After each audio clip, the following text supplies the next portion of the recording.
बैतरणी नदीबंधर सुरक्षा पे समस्ते मुहबुल खोलते।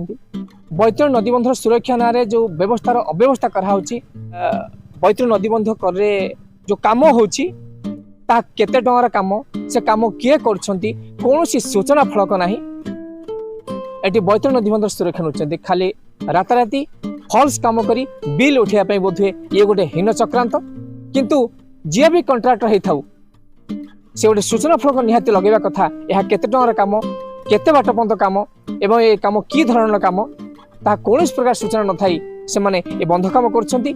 आज से माने काम कर दे पळेबे काली किंतु आमे एठी रहूछु कारण बैतरणी नदी आ फकीरपुर भितरे गोटे लाइफ लाइन होची ए नदी बंध। ए नदी बंधर सुरक्षा आमर दायित्व।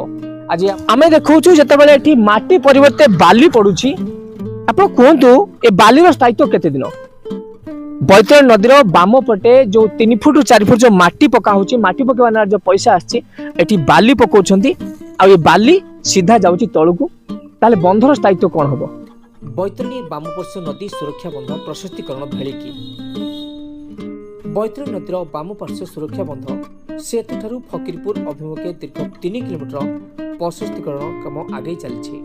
प्राथमिक पर्यायर बंधर उभय पार्श्वे माटी पका जाई ओसारे कराउथला बेले कार्यर तदारख करबाकू विभागीय अधिकारी देखादर्शन नहीं। एपरिक पाखापाखि 3 कोटी टंकार व्यय अटकले आगे चलथिबा ए निर्माण कार्य पई विधिवत भावे कौन सूचना फलक नहीं। दायित्व थिबा ठिका संस्था ठीक माटी को व्यवहार करिया करते बाली मिसा माटी को व्यवहार करथिबारु एहा स्थायित्व को नहीं प्रश्न उठिछि।